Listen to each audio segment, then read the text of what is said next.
आज मैं आपको महाकाल मंदिर के बारे में बताने जा रहा हूँ। आशा करता हूँ कि आपको यह वीडियो पसंद आएगी।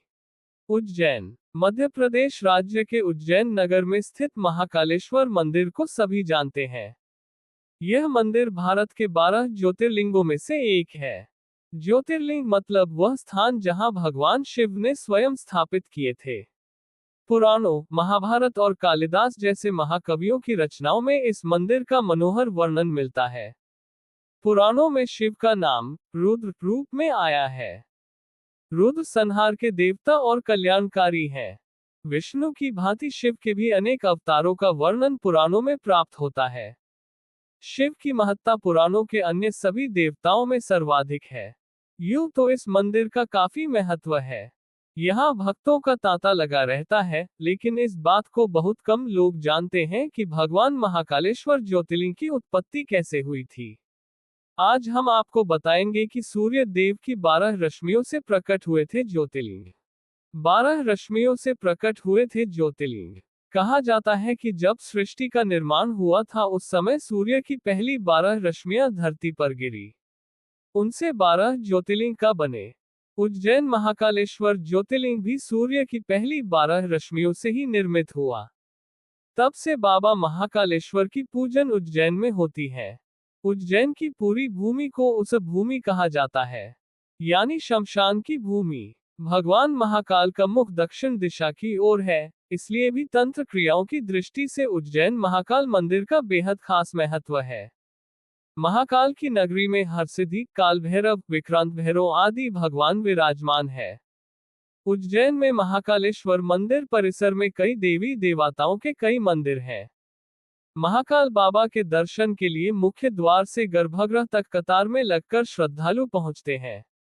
मंदिर में एक प्राचीन काल का कुंड भी है। यहाँ स्नान करने से पवित्र होने और पाप व संकट नाश होने के बारे में कहा जाता है। महाकालेश्वर मंदिर 3 खंडों में है। नीचे वाले हिस्से में महाकालेश्वर स्वयं है। बीच के हिस्से में ओंकारेश्वर है। ऊपर के हिस्से में भगवान नागचंद्रेश्वर है। भगवान महाकालेश्वर के गर्भगृह में माता पार्वती, भगवान गणेश एवं कार्तिकेय की मूर्तियों के दर्शन किए जा सकते हैं। जानकारी के लिए आपको बता दें कि भगवान श्री कृष्ण ने भी अपनी शिक्षा उज्जैन से ही ग्रहण की थी। उज्जैन की ख्याति प्राचीन काल से ही धार्मिक नगरी के तौर पर देखी गई है। यहाँ लंबे समय राजा महाराजा विक्रमादित्य का शासन था। आपको बता दें कि बाबा महाकाल सृष्टि की उत्पत्ति के साथ स्वयं प्रकट हुए थे। आज भी उज्जैन के राजा महाकाल ही है। बाबा महाकाल के बारे में एक कथा प्रचलित है, जो आज भी सच है। पहले किसी भी राजा को महाराज महाकाल की नगरी उज्जैन में ठहरने की इजाजत नहीं थी। ऐसा इसलिए था क्योंकि कहा जाता है कि सदियों पहले कोई और राजा एक रात यहाँ गुजार ले तो उसे अपनी सल्तनत गंवानी पड़ती थी। इसी वजह से महाकाल की शरण में रहने के लिए सिंधिया राजघराने ने महल बनवाया। उस समय में सिंधिया राजघराने ने उज्जैन में कालीदेह महल अपने ठहरने के लिए बनवाया था। कहा जाता है उज्जैन आने पर सिंधिया महाराज इसी महल में ठहरा करते थे। ये कथा आज भी उस जमाने की तरह ही सच है। आज भी उज्जैन के राजा बाबा महाकाल ही है। क्यों होती है भस्म आरती?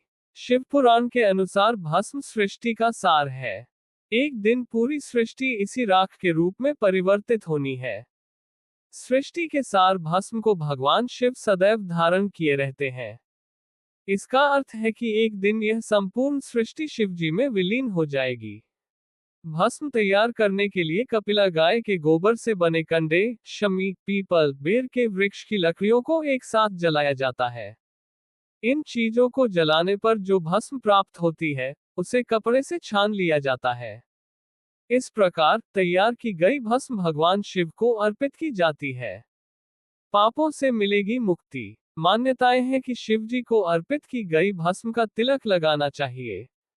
जिस प्रकार भस्म से कई प्रकार की वस्तुएं शुद्ध व साफ की जाती हैं, उसी प्रकार भगवान शिव को अर्पित की गई भस्म का तिलक लगाने से अक्षय पुण्य की प्राप्ति होगी। साथ ही कई जन्मों के पापों से भी मुक्ति मिल जाएगी। ऐसी धारणा है कि शिव के ऊपर चढ़े हुए भस्म का प्रसाद ग्रहण करने मात्र से रोग दोष से मुक्ति मिलती है। धन्यवाद।